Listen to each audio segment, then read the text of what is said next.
آتی رہے گا کیونکہ ظاہر ہے اس 12 روزہ جنگ میں معاشی خطرات بہت زیادہ بڑھ گئے تھے، اور خاص طور پر جب دیکھا ہم نے کہ امریکہ نے اٹیک کیا اور اس کے جواب میں پھر ایران نے قطر میں امریکی ایئر بیس پر اسٹرائک کی، تو پھر آئل پرائسز جو ہے وہ فلکچویٹ ہوئے اور بلکہ نیچے چلے گئے. سو معاشی اثرات کیا ہو سکتے تھے اور اب تک ہوئے کیا ہیں، اس پر بات کر لیتے ہیں. ماہر معاشیات خرم شہزاد نے ہمیں جوائن کیا ہے. خرم، اس سارے سینیریو میں آپ معیشت کو کہاں دیکھتے ہیں؟ کتنا افیکٹ کیا ہے معیشت کو اس 12 روزہ جنگ نے؟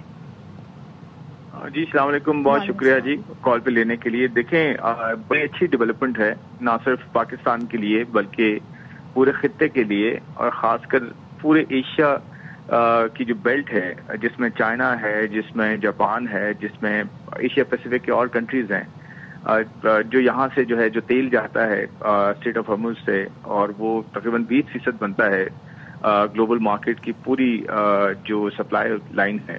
تو یہ بہت اچھی ڈیولپمنٹ ہے کہ دونوں ممالک کے درمیان ایک پیس پروسیس شروع ہو گیا ہے، اور یو ایس نے اس کو دوبارہ سے جو ہے اب لیڈ کیا ہے. تو اس کی دیکھیں پہلے جو ایک خطرات بڑھ گئے تھے کہ جی آئل پرائسز بہت زیادہ بڑھ جائیں گی، تو ہمیں اپنے کنٹری کو دیکھنا ہے کہ اس پہ کس طرح سے امپیکٹس آ سکتے ہیں، کیونکہ ہم بہت زیادہ ایکسپوزڈ ہیں اس پہ اور رہے بھی ہیں. آپ کو پتا ہے جب آئل پرائسز بہت زیادہ اوپر جاتی ہیں تو ہمارے یہاں مہنگائی میں اضافہ ہوتا ہے، پھر کرنسی رسک بڑھ جاتا ہے، پھر ٹریڈ کا رسک بڑھتا ہے، پھر ہمارے یہاں جو ہے وہ ریزروز تیزی سے گرنا شروع ہوتے ہیں. تو الحمدللہ اب ہم یہ بہت شارٹ لیو تھا جو بھی کرائسس تھا، اور آئل پرائسز اگر آپ دیکھیں اس وقت جو ٹریڈ کر رہی ہیں، یہ برنٹ آئل جو ہے دنیا کا جو بینچ مارک ہوتا ہے وہ 76 اور سے بھی اوپر چلا گیا تھا. اب وہ واپس جو ہے $70 سے نیچے آ گیا ہے، تقریباً 69 کے قریب ٹریڈ کر رہا ہے برنٹ. اور جو WTI جو امریکن بینچ مارک ہے آئل کا، وہ تقریباً 68-67 پہ چل رہا ہے. اس کا مطلب یہ ہے کہ جو پری وار کی جو پرائسز تھی وہ اب دوبارہ قریب آ گئی ہیں، جس کی وجہ سے جو ایک خدشہ تھا ہمارے یہاں کہ ہمارے یہاں جو ہے وہ پیٹرول کی قیمتیں، ڈیزل کی قیمتیں اور اوور آل انفلیشن جو ہے وہ دوبارہ بڑھ سکتی ہے، وہ خطرہ یا وہ رسک جو ہے کم ہو گیا ہے. جی میں یہ کہہ رہا ہوں کہ وہ جو رسک تھا وہ کم ہو گیا ہے، لیکن آنے والے دنوں میں آپ دیکھیں گی کہ ہم نے کس پرائسز پہ جو ہے وہ آئل خریدا ہوگا.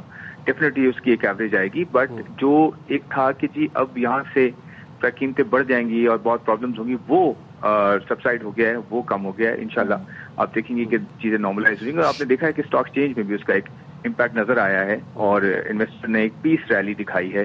کل ہم دیکھ رہے تھے آغاز مندی سے ہوا تھا کاروبار کا، آج ہم دیکھ رہے ہیں بڑی زبردست تیزی ہے، تو یہ ایک اچھا مثبت پہلو ہے ساری سچویشن کا. ایبسولوٹلی. دیکھیں انویسٹر جو ہے پیس ریلی ایک طرح سے نظر آ رہی ہے انویسٹر کے پرسپیکٹو سے، اور پوری دنیا میں کل رات سے ہی اگر آپ دیکھیں، کیونکہ ویسٹرن مارکیٹ جو ہوتی ہیں فرق ہے 12-15 گھنٹے کا، تو اس کی وجہ سے ویسٹرن مارکیٹ تو کل ہی جو ہے وہ پازیٹیو ہو گئی تھیں. اور اس کے ساتھ ساتھ آئل جو ہے بہت نیچے پہلے ہی گر گیا تھا، 6% نیچے چلا گیا تھا، کیونکہ لوگ ایکسپیکٹ کر رہے تھے کہ یہ اب پیس پروسیس شروع ہو گیا اور یہ اب یہ جلدی پرابلمز جو ہیں ختم ہو جائیں گے، اور وہ ہو گئی ہیں. اینڈ یہاں سے آنورڈ جو ہے آئل لگتا ہے کہ مزید نیچے آئے گا، جس کی وجہ سے ہماری مہنگائی کی شرح، ہمارا روپیہ اور ہمارے ایکسٹرنل ٹریڈ اسٹیبلائز رہیں گے.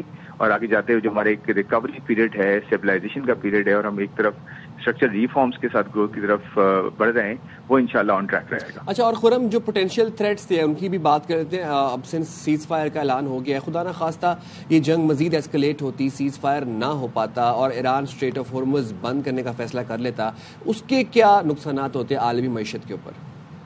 دیکھیں عالمی معیشت تو آپ کو پتا ہے پہلے ہی جو ہے سست روی کا شکار ہے، اور بہت سلو ریکوری ہو رہی تھی. اور پچھلے 3 سالوں میں اگر آپ دیکھیں تو جو ریکوری تھی وہ ایکچولی ڈکلائن تھا، گروتھ نیچے جا رہی تھی گلوبل. اگر معیشت کی بات کریں 2022, 23, 24 کے اگر آپ نمبرز دیکھیں، اور 25 میں تھوڑی سی ریکوری آئی ہے، کیونکہ انٹرسٹ ریٹس جو ہے جو شرح سود ہوتی ہے، آپ نے دیکھا پاکستان میں بھی بہت تیزی سے نیچے گئی ہے. اسی طرح سے دنیا میں بھی شرح سود نیچے گئی تھی تاکہ اکنامک ریکوری کو سہارا مل سکے.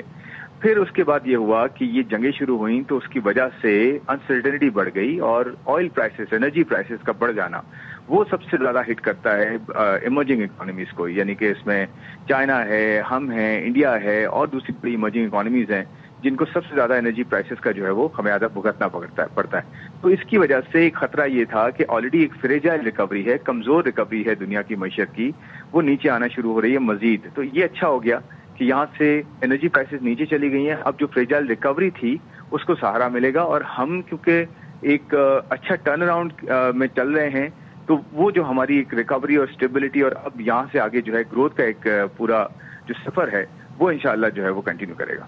رائٹ, ٹھیک ہے.